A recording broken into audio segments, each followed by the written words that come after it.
in the previous video lecture, we have discussed the working of the half-wave rectifier, and for the half-wave rectifier, we have calculated two different values of the current, that is the DC current and the RMS value of the current. Now, here in this rectifier circuit, whatever the load current is going to be flow here in this load resistance RL, the waveform of the load current is like this, and that you can see that during the positive cycle the current is present and during the negative cycle the current is zero. So here we have concluded that whatever the current is present, this current is not a pure AC current, it is not a pure DC current, but it consists of a AC current plus a DC current, and it is also known as a pulsating current. Then we have calculated that what is the value of the DC current present in this waveform, and this IDC we have defined like this. It is 1 upon 2 pi, integration is from 0 to 2 pi IL d omega t, and this DC current, here we have solved this integration and it comes out to be a IN by pi. Then we have calculated another current, that is the RMS current, and it is defined as under root of 1 upon 2 pi integration from 0 to 2 pi IL square d omega t. And here if we solve this integration, then this comes out to be a IM by 2. Okay. Now today we will discuss one more important parameter of the rectifier, and it is known as a ripple factor. So basically what is a ripple factor? Ripple factor is giving the comparison between the amplitude of the AC component to the DC component. Means here if my DC current, here remember in this case if my DC current is of a 1 ampere, then what is the amplitude of the AC current, and it is represented as I dash RMS. Remember this RMS value of the current and this RMS value of the current both are different. This RMS value of the current includes the DC, and then we are finding the RMS. Here this I dash RMS is purely a RMS value of a AC component. So if the magnitude of the DC current is 1 ampere, then what is the magnitude of a AC current? So this ratio is known as a ripple factor. So the ripple factor we can define as RMS value of AC component to the DC component. So here if we have the information about the current, then you can take this ratio of the current, that is the I dash RMS divided by IDC. Or if you have the information about the voltage, then you can also take the ratio of the voltage. So this will give you the ripple factor. Ripple factor normally we measure in percentage, so here you can multiply with this 100. So using this formula we can find out the ripple factor, and that will give you the amplitude of the AC component with respect to a DC. So from that you will come to know that this rectifier is providing a pure DC voltage or not. Now let us say how to calculate this ripple factor. So for this ripple factor I have to find out the RMS value of this current. DC current already we have calculated, and that is Im by pi. But we have not calculated what is the I dash RMS. Correct? Okay. So for that, here we will use a Fourier series. Remember that this waveform, and in this waveform we have this rectified current is present. Correct? Now mathematically we can represent this current with the help of a Fourier series. Remember, it is called a Fourier series. So what is a Fourier series? That whenever we have a continuous function or a periodic function, then this periodic function either we can represent with the help of a sine function or a cosine function. Again I repeat that the Fourier series is representing that whenever my function is a periodic, then that function you can represent in terms of the sine and the cosine. So here you can see that this function is a periodic. After the 2 pi, between the 0 and 2 pi, after the 2 pi, the function is going to be a repeated. So it is a periodic function. So if you write the Fourier series for this, then you can have like this: In is equal to In by pi minus Im by pi minus Im by 2 sin omega t plus 2Im by 3 pi cos 2 omega t and so on. Remember, it is a infinite series. So this load current we can write in this form.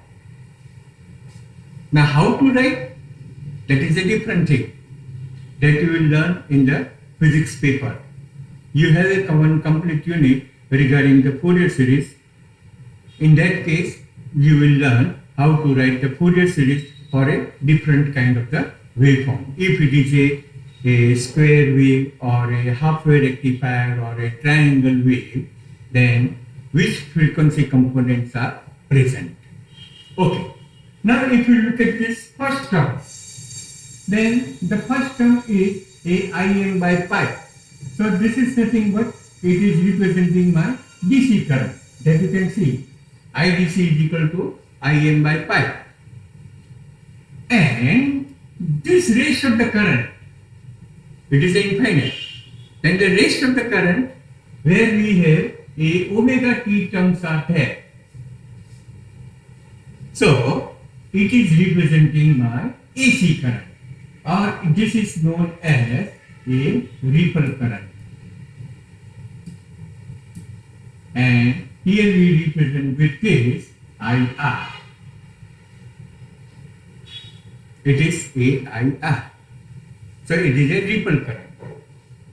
And here you can see that this waveform contains a frequency omega as well as a 2 omega, then you will get a 3 omega like this. All these frequency components are present. But the amplitude of the omega is larger than the amplitude of 2 omega, 3 omega, and that's why you can see only that frequency.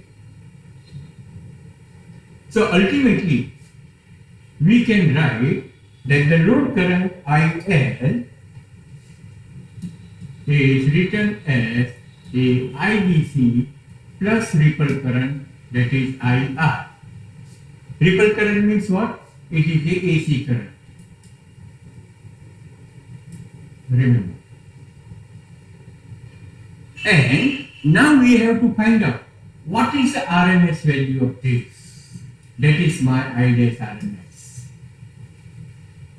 Here we have to calculate the RMS value of this ripple current, and it is I dash RMS. Then if you take this ratio I dash RMS by IDC, that will give you the ripple factor.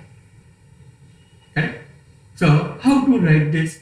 How to calculate this ripple factor? Let us see. So basically the load current IL is given by the IDC plus IR. Now I want to find out the RMS of this. So I will write IR is equal to IL minus IDC.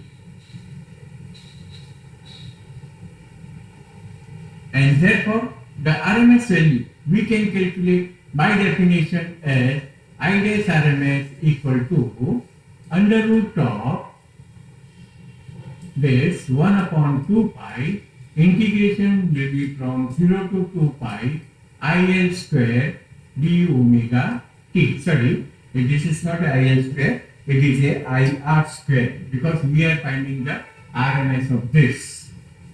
So here this is equal to under root of 1 upon 2 pi integration 0 to 2 pi.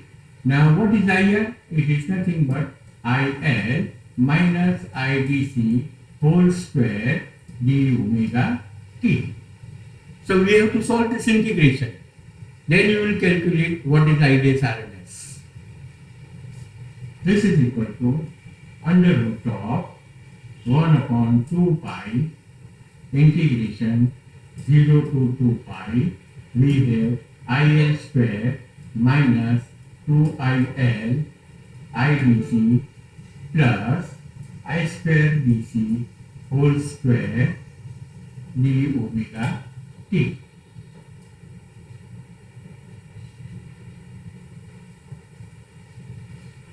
Okay. Now, if you see in this integration, there are three different terms, and we have to solve this integration. Now, if you look at the first term here, the first term is what? It is 1 upon 2 pi, 0 to 2 pi, and IL square is there. This integration already we have solved here, that you can see that 1 upon 2 pi, 0 to 2 pi, IL square d omega t is there. Correct? So, this integration, my first integration, will give you a nothing but I square RMS. Here, we can write that this is equal to under root of a I square RMS. Then if you see the second integration, in second integration 2 and the IDC both are constant, and you have to take the integration of IF. That integration will be from 0 to 2 pi, and then it is divided by 2 pi. So this integration also we have solved. We have integration of IL from 0 to 2 pi divided by 2 pi. So this is nothing but it is representing a IDC. This integration is representing the IDC. So here we can write minus 2 I square DC. And then third one, I square DC, that is a constant one. So we don't have to integrate, it will be as it is I square DC. So in this way, whatever the integration we have done, we can use to solve this integration. Okay, so this is equal to, we can write as I square RMS minus I square DC. Correct? So what we have calculated? This is I dash RMS. Now for the ripple factor, we require the ratio of I dash RMS to the IDC. So what we can do, that if we take this I dash RMS equal to, if I will take IDC common, then into bracket I will get IRMS by IDC whole square minus 1. And therefore, the ripple factor is IDS RMS by IDC is written as under root of IRMS by IDC whole square minus 1.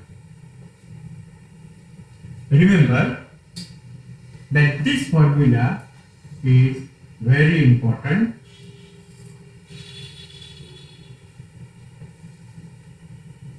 That if you want to calculate the ripple factor for any rectifier circuit, like a full wave rectifier or a bridge rectifier, then you can use this formula.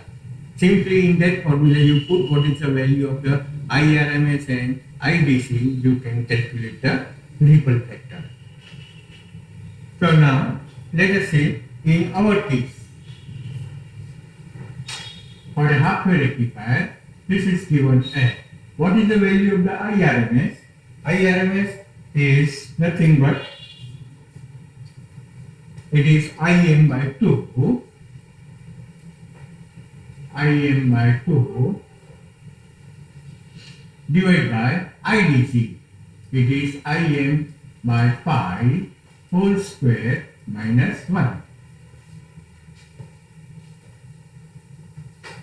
This will be cancelled and you will get a ripple factor equal to under root of pi square by 4 minus 1.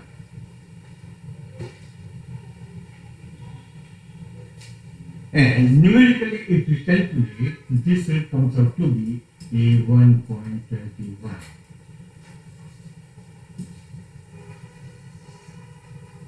So the ripple factor of a half wave rectifier is 1.21, or in percentage you can say it is a 121%.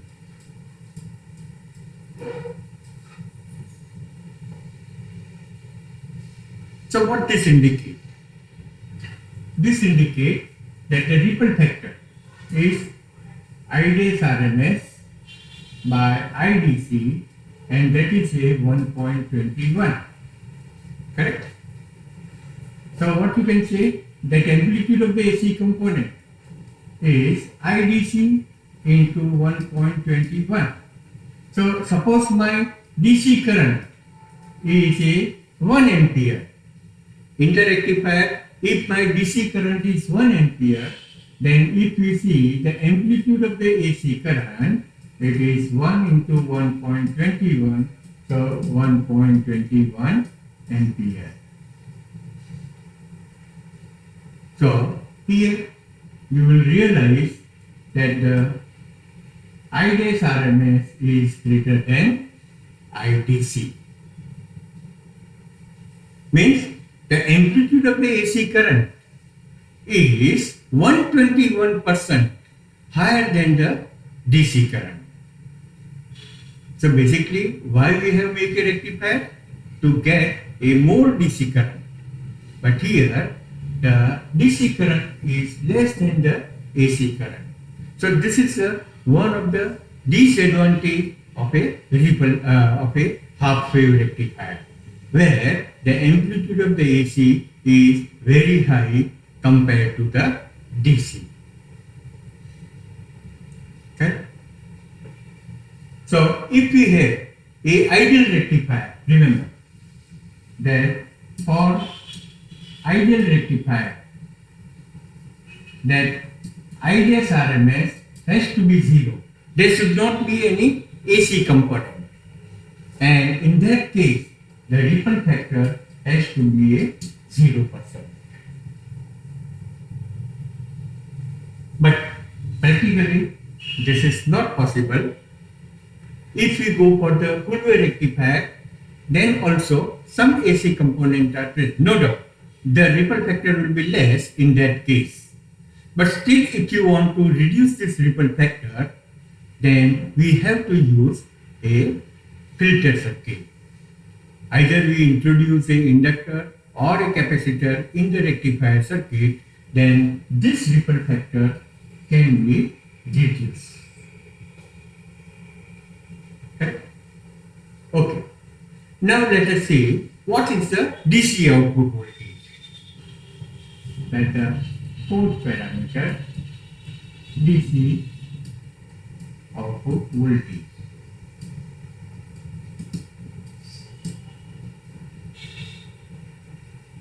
And to calculate the DC output voltage, we will consider what is the DC current. This DC current is given as Im by pi. What is Im? Already we have defined. It is given by Vm by RL plus RF plus Rs. Now, if I will take this bracket on the other side, I will get IDC into RL plus RF plus Rs, and that is equal to a Vm by pi. Now, VDC. VDC means it is a product of a IDC into RL. DC current into a load resistance. Here we are calculating this DC voltage. Remember. Correct? So how much DC is passing into a resistance? That will give you the DC. So VDC is equal to IDC into RL. So IDC into RL is already here. Then whatever the rest of the components are there, we take it on other side. It will be Vm by pi minus IDC into RF plus Rs. So the output voltage of the half-wave rectifier is given as Vm by pi minus IDC into RF plus Rs. Using this formula, you can calculate the output voltage. Here, if you see that this output voltage depends on what is the DC current. And as the DC current will increase, the output voltage will decrease. So here, if I will change the value of RL, then the DC current will change. So ultimately, your output voltage will also change. If we plot the graph for a VDC against the IDC, then it will be like this. Again, I will write this. That the VDC is given as Vm by pi minus IDC into RF plus Rs. Correct? And if we plot the graph, now here in the formula, you can see when the IDC is 0, then we have a maximum voltage, that is a Vm by pi. So IDC is equal to 0, then the VDC is equal to Vm by pi. So you will take a point here. This is a 0. And this voltage is nothing but Vm by pi. Now as we increase the IDC, 10 milliampere, 20 milliampere, 30 milliampere, so here this negative term is going to be increased and it is subtracted from the Vm by pi. It means my output voltage will decrease. So here if we see, then for the different value of the load current, if I will draw, this one is, let us say, 10 milliampere, 20 milliampere, 30 milliampere, somewhere here it is a 100 milliampere.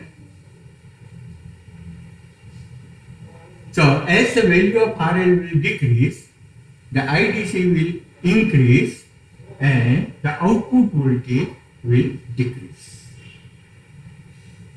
Remember that this kind of the characteristics of the power supply is known as a unregulated power supply.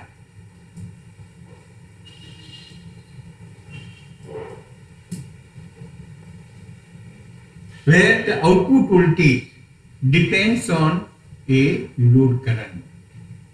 Basically, the power supply, in that case, if we either increase the current or decrease the current, then the output voltage has to remain constant. Remember. So, if we have a ideal power supply, then the graph will be like this, and it is known as a regulated power supply.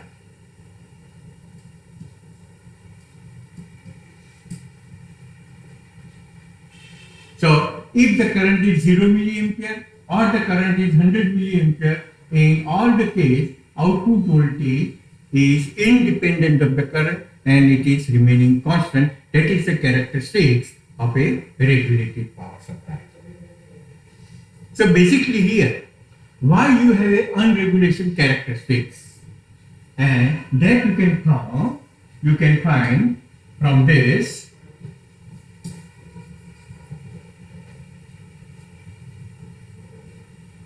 That whatever the factor RF plus RS is there, due to this factor, the output voltage is decreasing as we increase the current. Because as we increase the current, remember, the voltage across the diode will also increase and the voltage across the transformer will also increase, and as a result, the VDC is going to decrease. So here, RF plus RS, that RF plus RS, it is known as a internal resistance of power supply or of a half wave rectifier. So if you want a more regulated output voltage, then you have to select the diode which has a smaller value of the resistance as well as the smaller value of the resistance of the secondary of the transformer. Now here if you look at this formula is like this: V is equal to E minus IR. I think already you are familiar with this. This is a formula for a terminal voltage of the battery. V is representing terminal voltage, E is representing the EMF, and here R is representing a internal resistance of the power supply, internal resistance of the battery. So as we draw the more and more current from the battery, then the output voltage or the terminal voltage is going to decrease. So here you can compare both the things. Then my internal resistance of the power supply of the rectifier is R is equal to RF plus RS. So whatever the unregulation characteristics is there of a rectifier, that is only due to a forward bias resistance of the diode and the secondary resistance of the transformer. Okay. Now, how much unregulation is there? Here, you can see this is a graph. If I will take another power supply, then it can have a characteristics like this. If I will take a third one, it has a characteristics like this. Then which one is better? This is a power supply number 1, 2 or a 3. And for that here, we define a one term which is known as a load regulation. So here we write the percentage of a load regulation and that is known as defined as voltage with no load minus voltage with full load divided by a voltage with full load into 100. For any kind of a power supply, if you want to check the percentage of regulation, we have to use this formula VNL minus VFL divided by VFL. What is VNL? VNL means it is called a voltage with no load. No load means that your DC current has to be 0. So here the DC current is 0.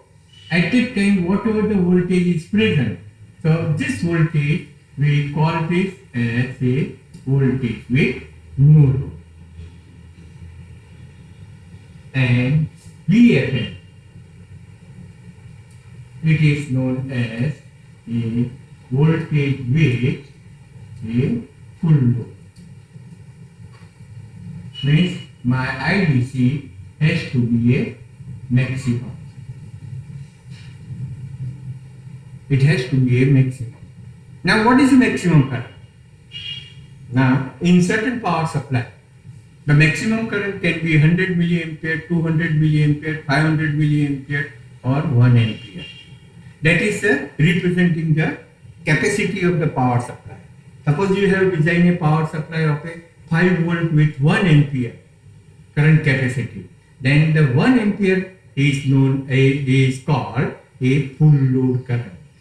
If you have a power supply with the 12 volt with a 100 milliampere, then the 100 milliampere is called a full load. So here, if you see that my full load for this power supply, if we draw a line, remember here, for this power supply, if we draw this line and if we find out the voltage, then this is a voltage with full load. Let us say for the power supply number 1, this VNL is a 10 volt and here the VFL is, let us say it is a 5 volt. Then you can calculate what is the percentage of regulation.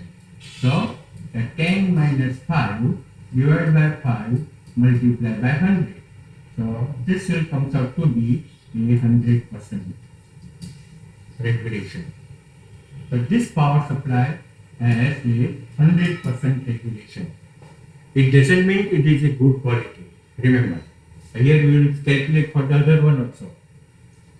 Now if I will take a power supply number 2. So for the power supply number 2, my this voltage is a 7 volt. 7 volt. Correct? So in that case, if you calculate a percentage of regulation for power supply 2, that percentage of load regulation equal to, what is no load? It is a 10 volt minus a 7 volt divided by 7 multiplied by 100. So this is 3 by 7 multiplied by 100. So that you can calculate 3 by 7 and 100.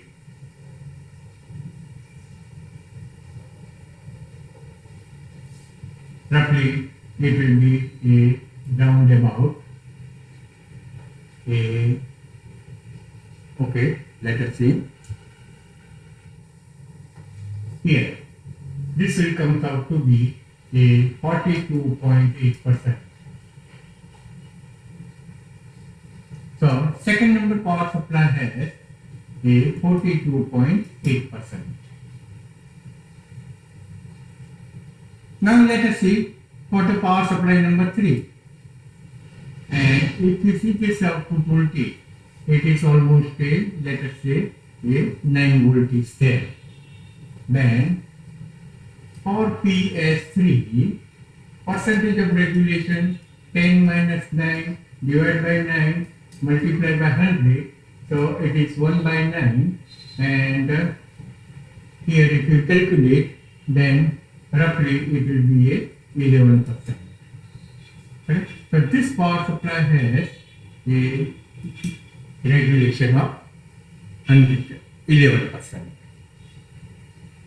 And if you calculate for this regulated power supply, remember that for a regulated power supply, the percentage of regulation is 10 minus 10 divided by 10 multiplied by 100, so comes out to be a 0%.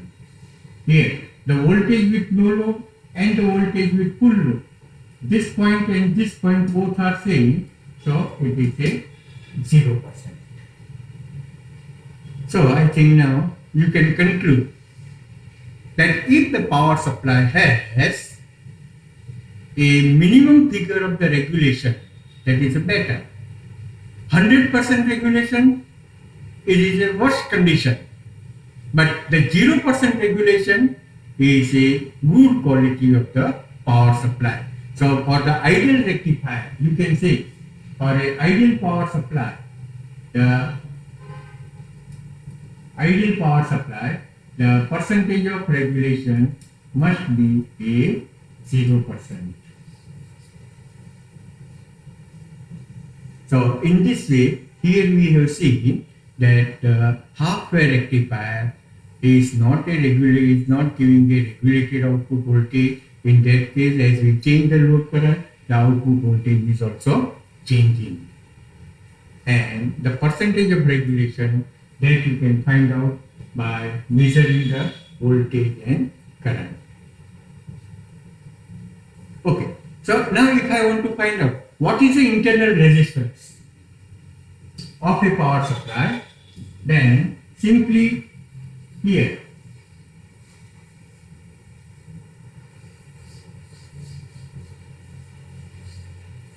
remember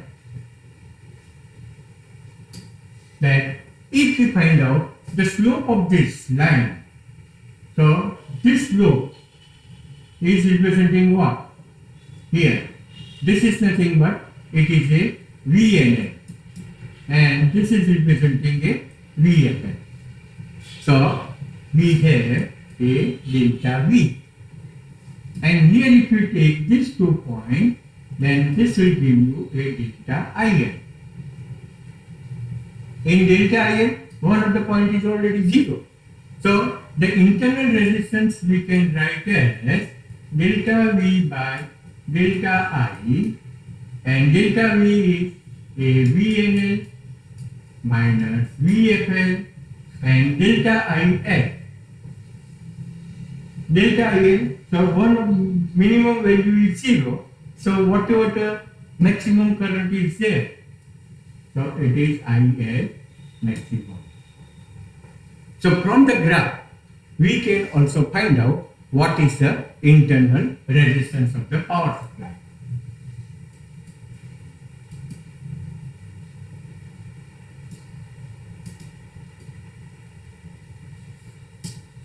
Here for the power supply number 3, if you calculate, then the R is equal to, what is the VNL? Is a 10 volt minus, this is a 5 volt, and what is the current? Maximum current is 100 milliampere. 100 into 10 is to minus 3 multiplied by 100. So this will come out to be a 100 will be cancelled. So it is a 5 kilo ohm. So this internal resistance is very large. And for the regulated power supply, if you calculate the internal resistance here, for regulated power supply, the internal resistance is a VNL minus VFL divided by IL. But the VNL and the VFL both are same, so 0 by IL, so it has a 0 ohm resistance. So you have to remember two things, that For an ideal power supply, internal resistance should be zero, is zero, and the percentage of the regulation, load regulation, is also a 0%.